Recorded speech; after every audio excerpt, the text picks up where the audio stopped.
आज का, वो है रेप्लिकॉन। तो ये बड़ा इंपॉर्टेंट टॉपिक है। इसमें हम देखेंगे कि कोई भी डीएनए का सेगमेंट जो कि अपना ओरिजिन ऑफ रेप्लिकेशन रखता है और सेल्फ रेप्लिकेशन अपनी कर सकता है खुद, उसको रेप्लिकॉन का नाम देते हैं। इसमें मुख्तलिफ तरह की हम इसकी डेफिनेशन देखेंगे और इसके मुख्तलिफ एस्पेक्ट्स को आज डिस्कस करेंगे, ठीक है। कि रेप्लिकॉन प्रोकैरियोट्स में किस तरह का होता है और यूकैरियोट्स में कितना कैसे होता है, और इसमें कौन कौन से इसके सब यूनिट्स हो सकते हैं, या कैसे ये रेप्लिकेशन परफॉर्म करता है, एक्सेट्रा। तो अगर हम रेप्लिकॉन की डेफिनेशन करें तो यूकैरियोट्स के अंदर जो इनका न्यूक्लियर डीएनए होता है, इसमें रेप्लिकेशन जो होती है वो मल्टीपल ओरिजिन ऑफ रेप्लिकेशन होते हैं, और रेप्लिकेशन जो है बाई डायरेक्शनल होती है, यानी दो डायरेक्शंस के अंदर इनकी रेप्लिकेशन होती है। तो इस तरह से जो यूकैरियोट्स का डीएनए होता है ना, इसमें रेप्लिकेशन दोनों तरफ को प्रोसीड कर रही होती है। जैसे अगर आपको याद हो तो लास्ट जो हमारा लेक्चर्स थे उसमें हमने देखा था कि जितने भी ये यूकैरियोट्स होते हैं इनके अंदर रेप्लिकेशन का मैकेनिज्म आपको मैंने बताया था कि डीएनए रेप्लिकेशन किस तरह से हो रही होती है। तो वो भी आपको दोबारा रिमाइंड करवा देता हूँ कि यूकैरियोट्स के केस में हमने डीएनए के रेप्लिकेशन को देखा था। तो उसमें आपने देखा था कि ओरिजिन ऑफ रेप्लिकेशन से जो है वो डीएनए के जो न्यूक्लियोटाइड्स थे वो सेपरेट होते थे, फिर उसमें बाई डायरेक्शनल रेप्लिकेशन हो रही होती थी, यानी रेप्लिकेशन फॉर्क से आगे। तो ये जैसे आप यहाँ पे देख रहे हैं, तो ये रेप्लिकेशन बबल बनता था जहाँ पे एडेनिन थाइमिन रिच एरिया होता था, वहाँ से डीएनए जो था वो अनबाउंड होता था, क्योंकि एडेनिन थाइमिन को सेपरेट करना easy as compare to guanine और साइटोसिन। तो इजीली यहाँ पे नाइट्रोजनस बेसिस इजीली सेपरेट हो सकती हैं एडेनिन और थाइमिन, यानी यहाँ से इनको अलग किया जाएगा। और ओरिजिन ऑफ रेप्लिकेशन ओरी साइट्स होगी, जहाँ से रेप्लिकेशन स्टार्ट होगी, और जहाँ पे एंड होगी वो टर्मिनस साइट होगी, यानी कि एक टर्मिनस साइट होती है, एक ओरिजिन की साइट होती है इसके अंदर। तो इस तरह से डीएनए की रेप्लिकेशन होती है। और यहाँ पे आप देखें तो ये बाई डायरेक्शनल है, मतलब एक अगर फॉरवर्ड को न्यू स्ट्रैंड बन रहा है तो एक रिवर्स की तरफ भी बन रहा है स्ट्रैंड उसके ऑपोजिट। तो ये बाई डायरेक्शनल होती है, टू डॉटर स्ट्रैंड्स फिर इसमें बनते हैं जो एक दूसरे के ऑपोजिट रन कर रहे होते हैं। तो यही यहाँ पे बताया गया है कि डीएनए की जब रेप्लिकेशन होती है तो ये बाई डायरेक्शनल होती है, जिसमें मल्टीपल ओरिजिन ऑफ रेप्लिकेशन हो सकते हैं जो आपने देखे हैं अभी। तो अब यहाँ भी कुछ डेफिनेशन हैं रेप्लिकॉन की, कि रेप्लिकॉन को फर्स्ट ऐसे डिफाइन किया गया है, it is a unit of DNA which is replicated by two replication forex from a single origin. तो सिंगल ओरिजिन से अगर दो रेप्लिकेशन फॉर्क्स बन रहे हैं तो इसको हम रेप्लिकॉन कहेंगे, यानी ऐसा डीएनए जो अपने आप को खुद सेल्फ रेप्लिकेशन कर रहा है वो रेप्लिकॉन कहलाएगा। दूसरी डेफिनेशन ये है कि replicon is a DNA molecule और आरएनए मॉलिक्यूल और ओरिजिन ऑफ डीएनए और RNA that replicates from a single origin of replication, यानी जो एक अपने ओरिजिन ऑफ रेप्लिकेशन से रेप्लिकेट करता हुआ चले जाएगा, चाहे वो डीएनए का मॉलिक्यूल है चाहे वो आरएनए का मॉलिक्यूल है, तो उसको हम क्या कहेंगे, रेप्लिकॉन कहेंगे। तो रेप्लिकॉन जो होता है ये यूनिट है जीनोम का जिसके अंदर डीएनए जो है रेप्लिकेट हुआ होता है। और रेप्लिकॉन जो होता है, ये तीसरी इसकी डेफिनेशन है यहाँ पे, it is a unit of the genome in which DNA is replicated, जहाँ पे डीएनए की रेप्लिकेशन हो सकती है। तो हर रेप्लिकॉन जो होता है इसमें एक ओरिजिन फॉर इनिशिएशन होता है रेप्लिकेशन का। तो ओरिजिन जो होता है ये एक ऐसी सीक्वेंस डीएनए की होती है जहाँ से रेप्लिकेशन को स्टार्ट किया जाता है। तो इसमें एक टर्मिनस एंड होता है, जहाँ वो ऐसा सेगमेंट डीएनए का होता है जहाँ पे रेप्लिकेशन इसमें एंड हो जाती है, यानी ओरिजिन से रेप्लिकेशन स्टार्ट होती है और टर्मिनस पे एंड हो जाती है। अब नेक्स्ट इसमें हम इसके कुछ फीचर्स देखेंगे कि कैसे ये सारा प्रोसेस इसके अंदर होता है। तो अगर प्रोकैरियोट्स में हम देखें तो प्रोकैरियोटिक जो पूरे का पूरा क्रोमोसोम है वो रेप्लिकॉन के तौर पे एक्ट करता है। लेकिन कुछ इसमें एक्सेप्शनल केसेस भी ऐसे हैं, जैसे आर्की बैक्टीरिया है, वहाँ पे दो सल्फोलोबस स्पीशीज को देखा गया है जो कि 3 रेप्लिकॉन्स को रखती हैं। इसी तरह से कुछ बैक्टीरियल स्पीशीज ऐसी हैं जो कि मल्टीपल रेप्लिकॉन्स रखती हैं, जिनमें रोडोबैक्टर स्फीराइड्स आ जाती है, विब्रियो कॉलरा आ जाती है और बर्खोल्डेरिया मल्टाइवोरन्स आ जाती हैं। यानी ये वो स्पीशीज हैं जिनमें मल्टीपल रेप्लिकॉन्स पाए जाते हैं, यानी मल्टीपल ओरिजिन ऑफ रेप्लिकेशन की वजह से जो है मल्टीपल जो है वो डीएनए के सेगमेंट्स जो है बन जाएंगे जो रेप्लिकेशन की वजह से बने होंगे। तो इसमें सबसे पहली अगर आप रोडोबैक्टर देखें तो रोडोबैक्टर स्फीराइड्स जो है, यहाँ पे आपको मैं नेक्स्ट दिखाता हूँ इसको, रोडोबैक्टर स्फीराइड्स को। तो स्टूडेंट्स यहाँ पे आप ये स्पीशीज देख सकते हैं रोडोबैक्टर की। तो ये पर्पल बैक्टीरियम होता है जो कि ऐसे ग्रुप बैक्टीरिया का है जिसमें फोटोसेंसिस होती है और इनकी ग्रोथ कंडीशंस बेस्ट एनारोबिक फोटोट्रॉफी में होती हैं, यानी ये फोटो इनके ट्रॉफिक होते हैं, फोटो ऑटोट्रॉफ्स बैक्टीरिया हैं। और ये नाइट्रोजन फिक्सिंग बैक्टीरिया होते हैं, रोडोबैक्टर स्फीराइड्स होते हैं, ठीक है। तो ये नाइट्रोजन फिक्सिंग बैक्टीरिया में आ जाते हैं।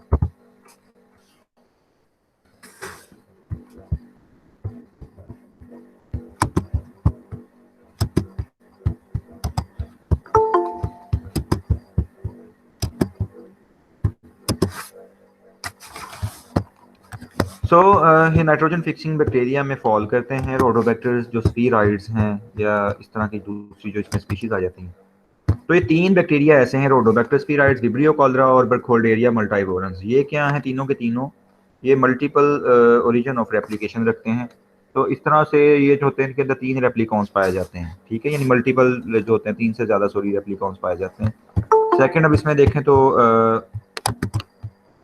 एक तो ये स्टूडेंट्स जो है ना अजीब तरह के मुझे मिले हुए हैं इस क्लास के, आधा आधा घंटा लेट जो है वो ज्वाइन करते हैं, ये 25-25 मिनट बाद ज्वाइन कर रहे होते हैं, अपनी मर्जी से जब होता है उठ के आ जाते हैं वरना आते ही नहीं क्लास में। तो ये मैंने अटेंडेंस स्टूडेंट्स मैंने आपको पहले भी कह दिया हुआ है कि अटेंडेंस जस्ट उन्हीं की मार्क होगी जो इसमें क्लास में ऑनलाइन होते हैं, जो नहीं ऑनलाइन होते हैं उनकी कोई अटेंडेंस मार्क नहीं हुआ करनी किसी भी किस्म की, उधर से आप अटेंडेंस लगा के चलते बनते हैं।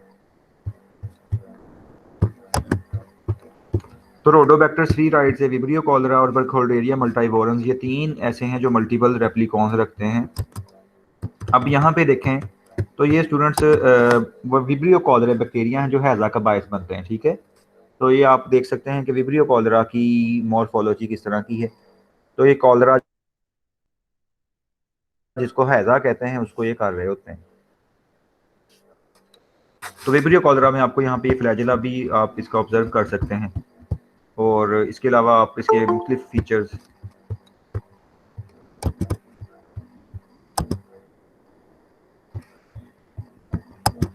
तो विब्रियो कॉलरा जो है ना ये बेसिकली ग्राम यानी कि जो नेगेटिव बैक्टीरिया है जो कि कोमा शेप बैक्टीरिया होता है, नेचुरल हैबिटेट इसका ब्रैकिश वाटर या साल्ट वाटर वगैरह होता है, ठीक है।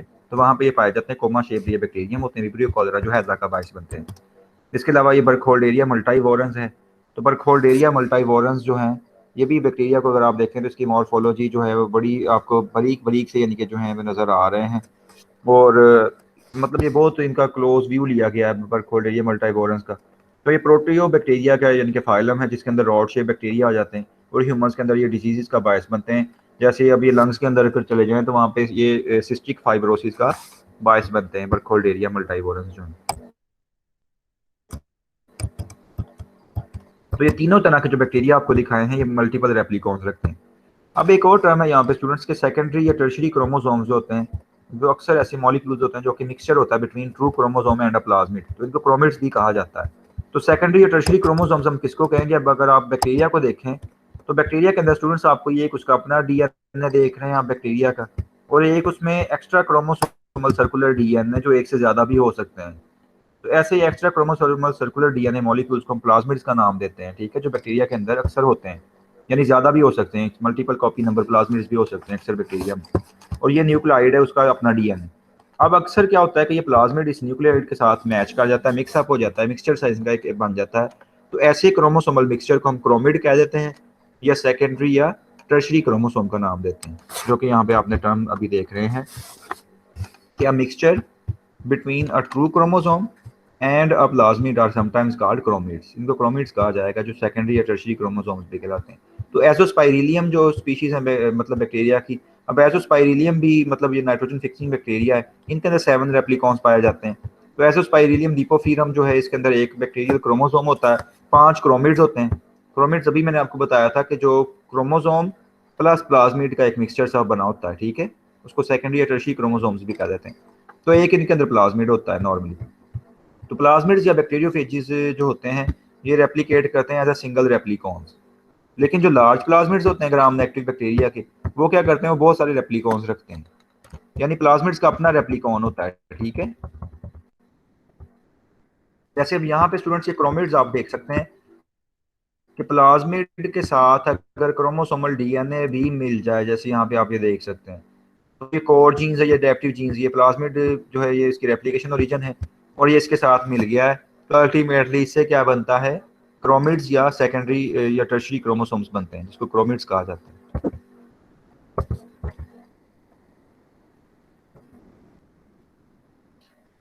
तो ये एजोस्पाइरिलियम लिपोफिरम है जिसका मैं अभी बता रहा था कि जिसके अंदर 7 रेप्लिकॉन्स पाए जाते हैं।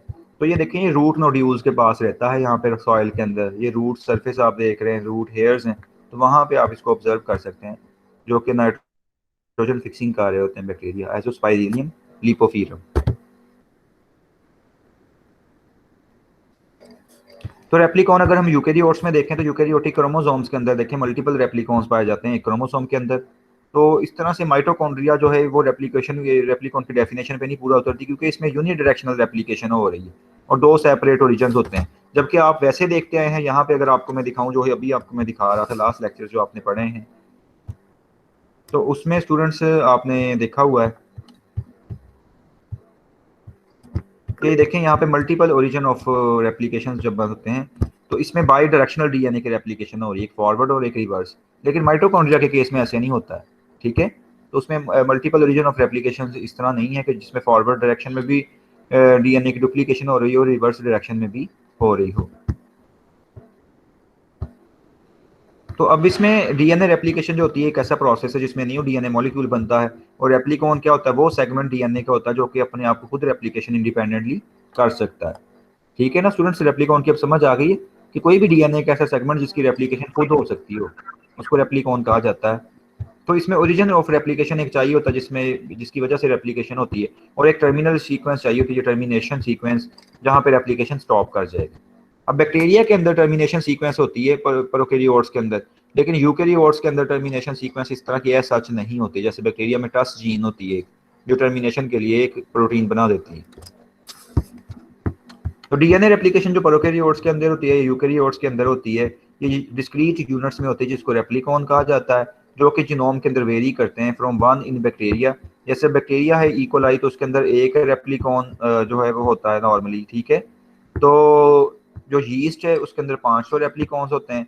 जो एनिमल्स होते हैं या प्लांट्स होते हैं उनमें जो होते हैं वो मल्टीपल जो है वो ये थाउजेंड्स में रेप्लिकॉन्स पाए जाते हैं। जैसे अभी मैं आपको एक टेबल दिखाता हूँ 26.4।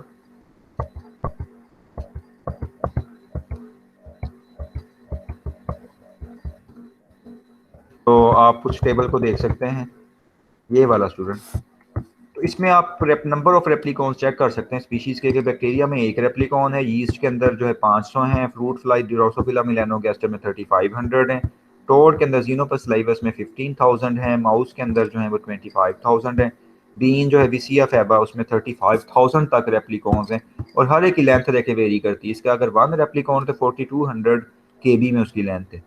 ये 500 अगर हैं रेप्लिकॉन्स तो 40 है, 3500 है तो 40 है, 15000 है तो 200, 25000 तो 150 है, और इसकी जो है वो 35000 तो 300 जो है कि एवरेज के बी में लेंथ है।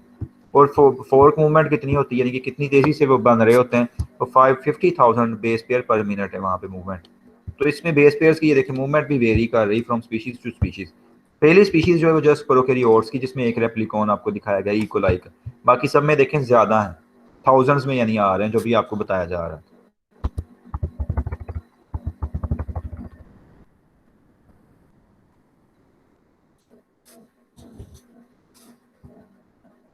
तो अब यहाँ पे आप देखें इकोलाई जो है इसमें सिंगल रेप्लिकॉन पाया जाता है जिसमें जिसका अपना ओरिजिन है, जिसको हम आइडेंटिफाई करते हैं जेनेटिक लोकस ओरिक सीप है, जो कि 2245 बेस पेयर जिसकी होती है लेंथ। तो वो सीक्वेंस इस लोकस की जो होती है इनको आइसोलेट किया गया और क्लोन किया गया प्लाज्मिड्स के अंदर। तो इस तरह से उनकी अपनी ऑटोनोमस रेप्लिकेशन स्टार्ट होगी प्लाज्मिड डीएनए की तरह, जैसे बैक्टीरियल क्रोमोसोम्स होते हैं।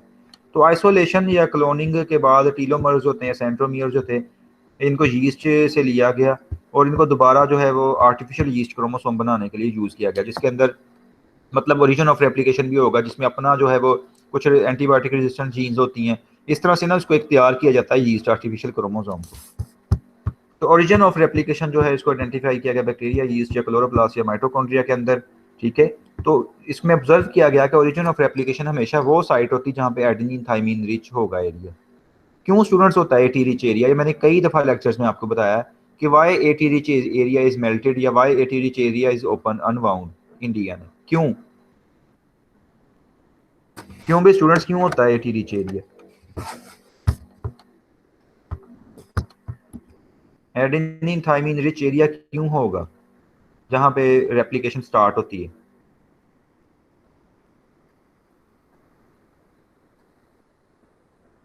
क्यों भी जहां सर से आई थिंक वहाँ पे डबल बॉन्ड होता है ज्यादा जी उनमें। वेरी गुड, वहां पे डबल बॉन्ड पाया जाता है। तो जहां पे डबल बॉन्ड होगा उसको ब्रेक करना easy as compare to a triple bond.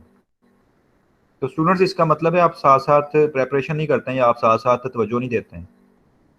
तो जहां पे डबल बॉन्ड होगा वहां पे क्या होता है, उसको ब्रेक करना या मेल्ट करना इजी होता है as compare to triple bond. तो इसीलिए अब रेप्लिकेशन के लिए जो एरिया होता है वो क्या होता है, एटी रिच एरिया होता है, जहाँ पे एडेनिन थाइमीन ज़्यादा होते हैं।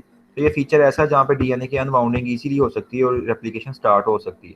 तो इसलिए रेप्लिकॉन के जो ओरिजिन ऑफ रेप्लिकेशन होते हैं ना, वो क्या होते हैं, एडेनिन थाइमीन रिच होते हैं, जहाँ से रेप्लिकेशन आसानी से हो सकती है।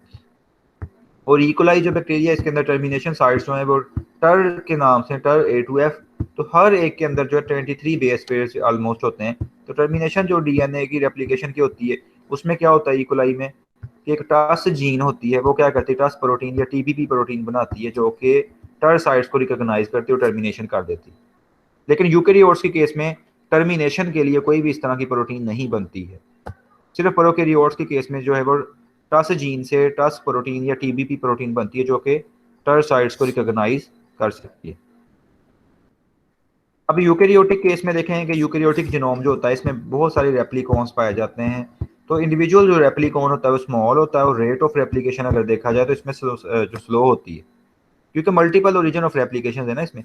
तो अब सारे रेप्लिकॉन्स जो होते हैं वो स्टार्ट रेप्लिकेशन कहाँ से करते हैं, from the at the same time. लेकिन इनिशिएशन जो रेप्लिकेशन की होती है डिफरेंट रेप्लिकॉन्स के अंदर, वो एक ऑर्डर्ड मैनर में होती है, एक खास सीक्वेंस के साथ होती है, और इसमें कोई एविडेंस नहीं है कि इनके अंदर टर्मिनेशन साइट्स भी होती हैं। जैसे अभी आपको मैं बता रहा था ना कि ये बैक्टीरिया के अंदर आपने टस जीन देखी थी जो टर्मिनेशन करवा देती है रेप्लिकेशन को, यानी स्टॉप करवा देती है, यानी रेप्लिकॉन को का मतलब जो है वो डीएनए की रेप्लिकेशन स्टॉप हो जाएगी। लेकिन यूकेरियोट्स के केस में ऐसी कोई भी सीक्वेंसेस नहीं देखी गई हैं जो टस जीन वाली हों या टीबीपी प्रोटीन बनाती हों इकोलाई की तरह। लेकिन इनमें टर्मिनेशन कैसे होती है, तो जब टर्मिनेशन फॉक्स जो होते हैं वो एक दूसरे के साथ मीट कर जाते हैं, जो कि एक दूसरे की तरफ प्रोसीड कर रहे होते हैं एडजॉइनिंग रेप्लिकॉन्स के।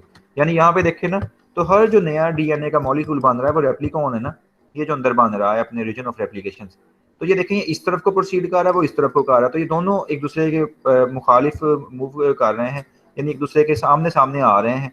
तो अल्टीमेटली एक दूसरे से कंबाइन कर जाएंगे, तो वहीं पे फौरन क्या हो जाएगी, रेप्लिकेशन स्टॉप कर जाएगी इन केस ऑफ यूकेरियोट्स। समझ आई यहां तक स्टूडेंट, समझ आ गई यहां तक? जी सर।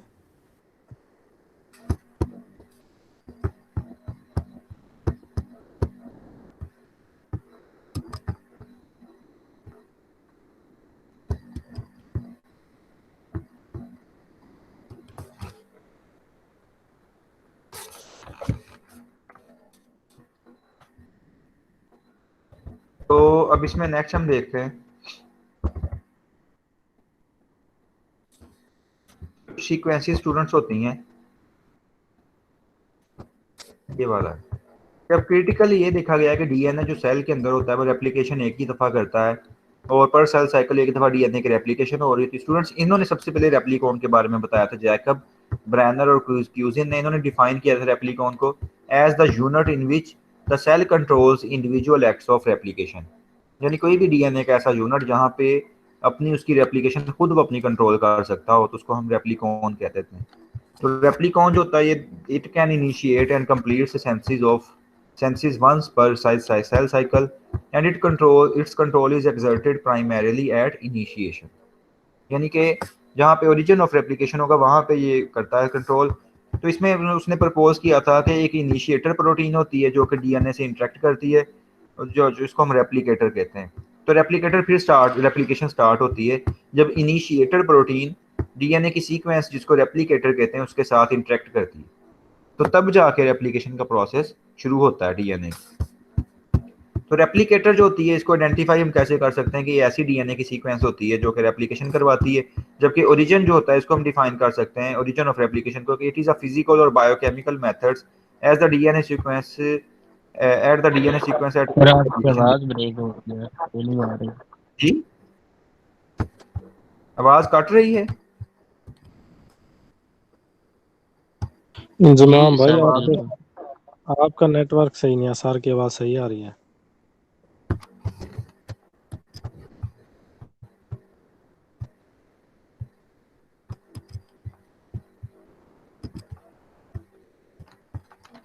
तो रेप्लिकॉन जो होता है इसमें मतलब देखें इनिशिएटर है और रेप्लिकेटर साइट्स होती हैं जहाँ से रेप्लिकेशन शुरू हो जाती है। और बहुत सारे रेप्लिकॉन्स होते हैं, जैसे इकोलाई के ओरिसी है या इस तरह से ऑटोनोमसली रेप्लिकेटिंग सीक्वेंसेस होती हैं, ARS जो यीस्ट के अंदर पाई जाती हैं। इनमें क्या होता है, रेप्लिकेटर जो होता है वो ओरिजिन भी होता है, यानी रेप्लिकेटर जो इनका होता है, यानी जिसमें प्रोटीन्स होती हैं डीएनए से इंटरेक्शन कर रही होती हैं, वही ओरिजिन ऑफ रेप्लिकेशन भी इनका होता है, वहीं से ओरिजिन होना होता है रेप्लिकेशन का।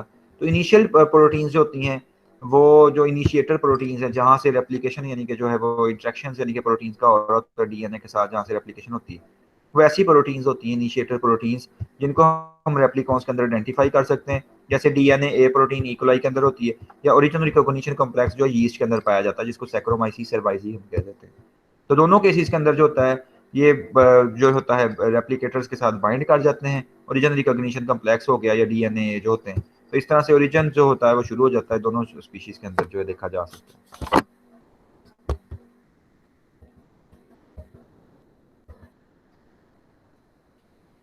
तो रेप्लिकेटर एक ऐसी सीक्वेंस डीएनए की होती है जो क्या करती है, सेंसिस करती है बाकी डीएनए की भी रेप्लिकॉन के अंदर। तो रेप्लिकेटर की ये definition, it is a sequence of DNA needed for synthesis of the rest of the DNA in a replicon, जो रेप्लिकेशन में हेल्प करती है। ठीक है, तो इस तरह से it is a control element that affects the chromosome on which it lies. जिस क्रोमोसोम पे ये सीक्वेंस पाई जाएगी उसके ऊपर ये अफेक्शन करेगा, उसको इफेक्ट करेगा। So we can say that this element acts in cis since the replicator and the replicon are on the same chromosome. तो सिस हम उसको कहते हैं जब एक ही क्रोमोसोम पे सारी जो एलिमेंट्स मौजूद हो। ट्रांस हम कहेंगे कि दो डिफरेंट क्रोमोसोम्स पे अगर हो, तो इस सिस के तौर पे एक्ट करता है, जो कि सेम क्रोमोसोम पे एलिमेंट्स पाए जाते हैं।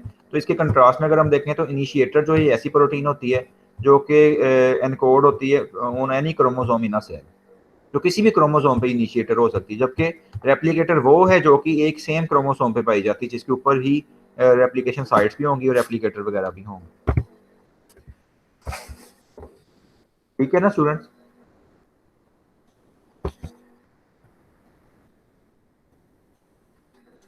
प्रोकैरियोट्स के केस में इनिशिएशन जो रेप्लिकेशन की होती है वो सिंगल इवेंट होता है, जिसके अंदर यूनिक साइट्स पाई जाती हैं बैक्टीरियल क्रोमोसोम की, जिसमें प्रोसेस जो होता है वो डेवलपमेंट के दौरान होता है।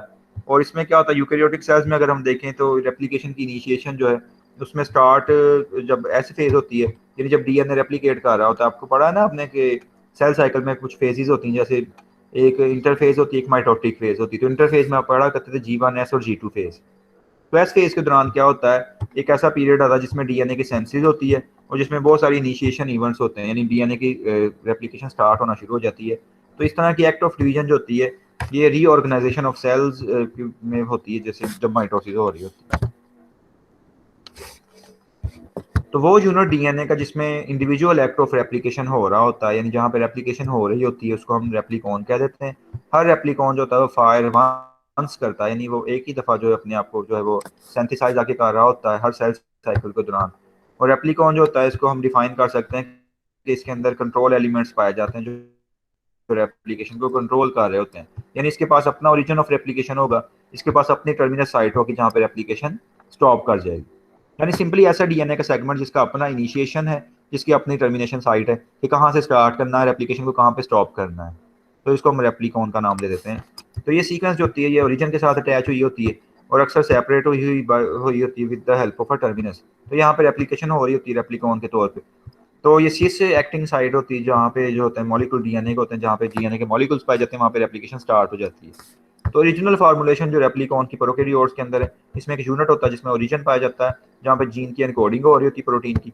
और रेप्लिकॉन जो होता है इसको हम यूकैरियोट्स की क्रोमोसोम्स के लिए अप्लाई करते हैं उस वक्त जब हम कहते हैं कि ये यूनिट रेप्लिकेशन कर रहा है और इसका अपना original trans acting regulator protein जो होती हैं अक्सर जो होती हैं इसमें हेल्प कर रही होती हैं रेप्लिकेशन।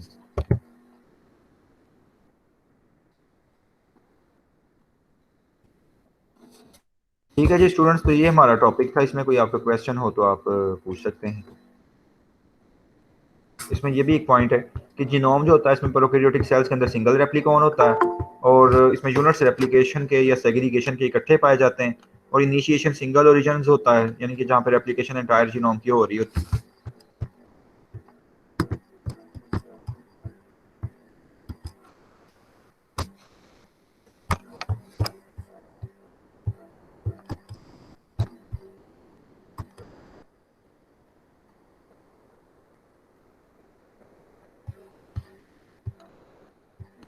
तो इसमें हर सेल डिवीजन के दौरान क्या होता है, रेप्लिकॉन लैदा से बन रहा होता है। हर हैप्लॉइड बैक्टीरियम जो होता है उसमें सिंगल क्रोमोसोम पाया जाता है। तो इस तरह की रेप्लिकेशन को हम सिंगल कॉपी रेप्लिकेशन कहते हैं।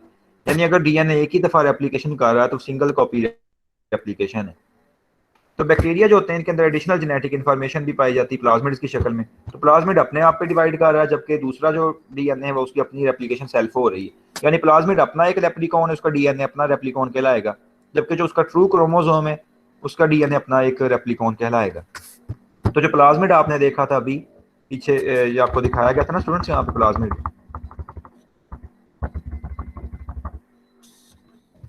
तो देखें यहाँ पे अगर आप इसमें ये प्लाज्मिड देख सकते हैं।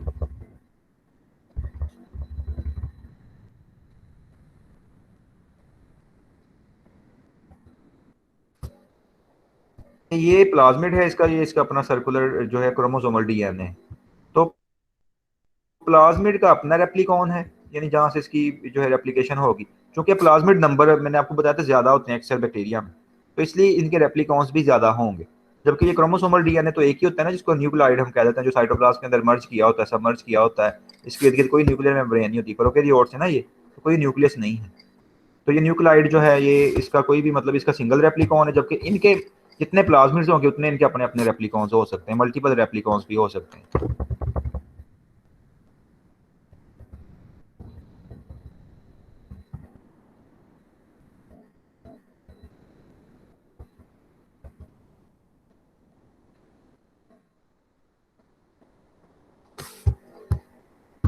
तो यहाँ पे यही देखें बताया हुआ है कि बैक्टीरिया के अंदर एडिशनल जेनेटिक इन्फॉर्मेशन भी हो सकती है प्लाज्मिड की शक्ल में। तो प्लाज्मिड जो होता है ये ऑटोनोमस सर्कुलर डीएनए मॉलिक्यूल यानी कि रखता है जीनोम, जो कि सेपरेट रेप्लिकॉन अपना रखता है। यानी हर प्लाज्मिड का अपना रेप्लिकॉन होगा, यानी उसका अपना डीएनए अपनी मर्जी से डिवाइड कर सकता है। तो प्लाज्मिड का रेप्लिकॉन जो होता है ये सिंगल कॉपी कंट्रोल में होता है, जिसका मतलब ये हुआ कि रेप्लिकेट हमेशा एक दफा करेगा, बैक्टीरियल क्रोमोसोम जैसे रेप्लिकेशन करेगा। तो या इस तरह से हो सकता है कि मल्टाई कॉपी कंट्रोल में हो, जब प्लाज्मिड ज्यादा नंबर में होंगे तो मल्टाई कॉपी कंट्रोल होगा, अगर प्लाज्मिड एक होगा तो वो सिंगल कॉपी कंट्रोल में उसकी डिवीजन हो जाएगी। तो इस तरह से फेजेस जो होती हैं, जो वायरल यानी कि बैक्टीरिया फेज जैसी होती हैं, वो भी रेप्लिकॉन रखती हैं। तो इस तरह से वो अपनी इनिशिएशन जो है वो कई दफा कर सकती है जब इन्फेक्शन वो कर रही होती है। तो इस तरह से हम प्रोकैरियोटिक रेप्लिकॉन को देख सकते हैं।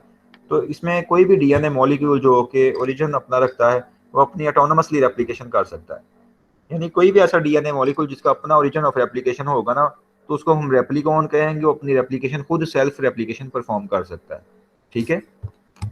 तो मेजर डिफरेंस जो है ऑर्गेनाइजेशन के अगर बैक्टीरियल या यूकैरियोटिक जीनोम्स में हम देखें तो इनके रेप्लिकेशन का ही डिफरेंस है ना, कि हर यूकैरियोटिक क्रोमोसोम जो होता है इसमें लार्ज नंबर ऑफ रेप्लिकॉन्स होते हैं। जैसे अभी आपने ऊपर देखा थाउजेंड्स में आप देख रहे थे, जो कि सेग्रीगेशन जिनकी हो जाती है बहुत ज्यादा रेप्लिकॉन्स की शक्ल में। जबकि दूसरी तरफ अगर हम बैक्टीरिया का देखें तो उसमें सिंगल रेप्लिकॉन होता है, कुछ थोड़े बहुत ज्यादा हो सकते हैं बस। तो इस तरह से ये जो है रेप्लिकॉन्स जो होते हैं